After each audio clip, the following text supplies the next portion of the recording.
From using custom network settings to lower ping, to using lower graphics to reduce input delay, these are settings that Fortnite pros use that you don't. Inside the in-game settings, many pros choose to use a higher view distance. I view distance on medium just because whenever you're gliding in, you can use this to, like, see weapons. I would recommend probably putting this at like medium, far, epic, whatever your handle. And the reason for why that is because if you use near, your view distance on seeing weapons, material and loot is limited to a certain range, whereas if you use medium or a higher view distance, this range is significantly extended, so it's a good idea to use anything higher than near if your PC can actually handle it, which it should be able to if it's medium tier or high tier. Under the HUD settings, you'll notice the default HUD options make your interface look super cluttered and just messy, so if you want to improve them, you can copy these pro settings on screen, and all the messy, unwanted bits of the UI like these on screen here will be removed, and it will result in a much cleaner UI setup. Also, it's good to have your reticle turned on as you need to see your crosshair, the reticle ammo indicator turned on so you can see your remaining ammo clearly, your damage numbers can be on cumulative so you don't have to do any math, and your reticle damage feedback should be off as the hit markers and other stuff can be distracting. Inside the audio settings, you'll see a setting called sound effects,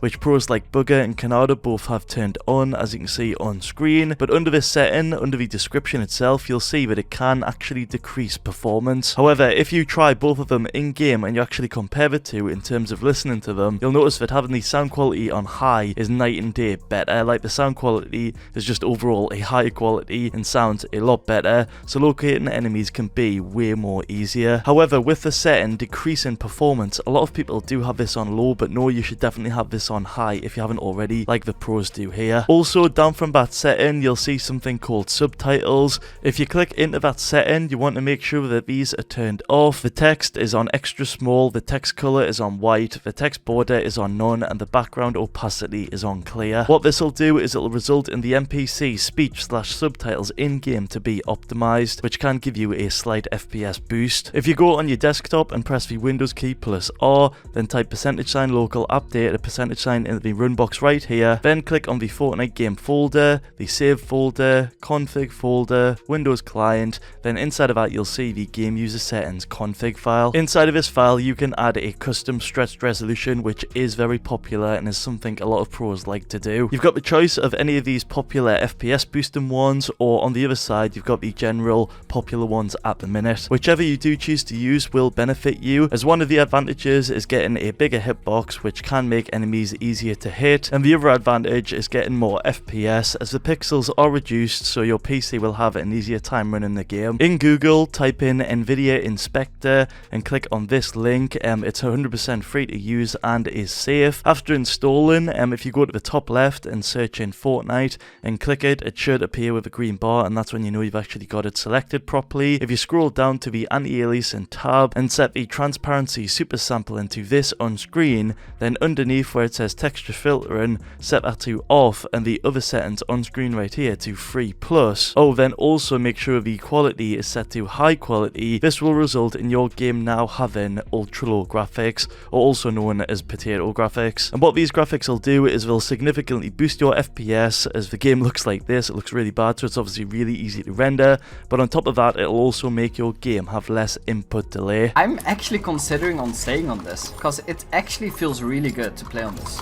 There's like no delay at all, and it's actually playable, like I said. As you heard from Martos himself right there. However, do be warned, it's not a perfect setup, and it can make your game look super glitchy, which is why some players like Martos have actually tried it out. They've done a couple of videos on it, and they've decided that it's not actually for them. But those people have super high-end PCs anyway, so it's obviously not going to benefit them as much as it would with other people with lower tier PCs. If you want that, I'll leave a full tutorial of how to get it in the description of this video. On your desktop, if you right click on it and select the Nvidia control panel, inside of here under the 3D settings tab, you want to make sure that the middle option is selected, then click on take me there. Then inside of these settings right here, you just want to go ahead and copy what I've got on, as these are the best Nvidia settings. You can see I'm obviously scrolling down slowly so you can see each one, but if you want more information on what each setting does specifically, you can check out my tutorial on screen. Also, for the best Nvidia driver, just simply Google the latest driver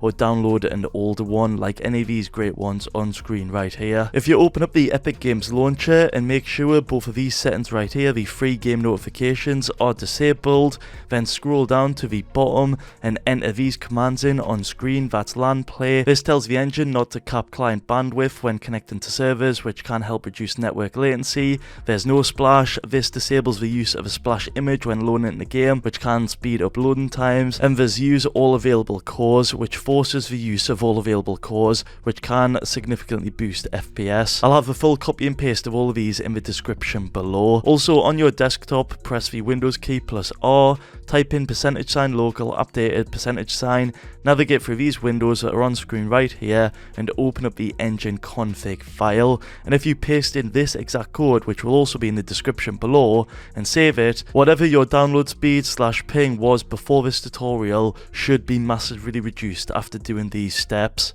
And things like downloading the game / updates will just run way faster than before. Inside of your Windows settings, under gaming, make sure the game mode is enabled to get a slight FPS boost. Then within the graphics settings, you want to make sure the hardware accelerated GPU scheduling is enabled, along with having a specific game of your choosing selected below it. This will massively reduce input delay. As well as that, if you make sure the background applications are turned off, as these do actually take up unnecessary resources and should be disabled. Then if you type in adjust the appearance and performance of Windows and click the first option, if you then select the best performance option and then just tick these important boxes on screen, as well as going into the task manager under resources, finding Fortnite, then right clicking on it and going into the properties, then clicking on the highest priority setting, that should give you a huge FPS boost, as it'll make most of your CPU go towards Fortnite and obviously boost the performance. On your desktop, if you right click on the start menu at the bottom left,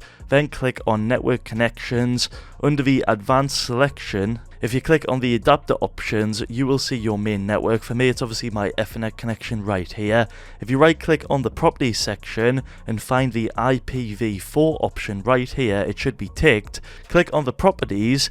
Then at the bottom you can see you can enter in a custom DNS, which is actually recommended by Epic Games / Fortnite themselves. And for most people, they choose to either use the Google one or the Cloudflare one, and these should reduce your ping, or for the majority of you it should at least. But to see how these actually do affect your ping, what you can do is go on Windows again and type in the bottom left corner CMD like so. Then if you type in ping followed by the custom DNS that you want to test out, so this one on screen for example, you can see easily which DNS server is better for you and where you specifically live. So this is a great way to find out which is the best DNS server for you, as there's tons of them out there. And in general, this should reduce your ping or improve network latency. But that right there was quite a few settings that Fortnite pros use that you probably don't. If a video helped out, feel free to drop a like on the vid, drop a sub on the channel, and use my code in the item shop when you do pick up any skins, like the superhero skin for example. Also be sure to share any settings that I may have missed as well to help everyone out. That's all I've got for this video today though. Be sure to check out any of my other videos that I've made recently on screen right now. Catch us in the next one. Peace.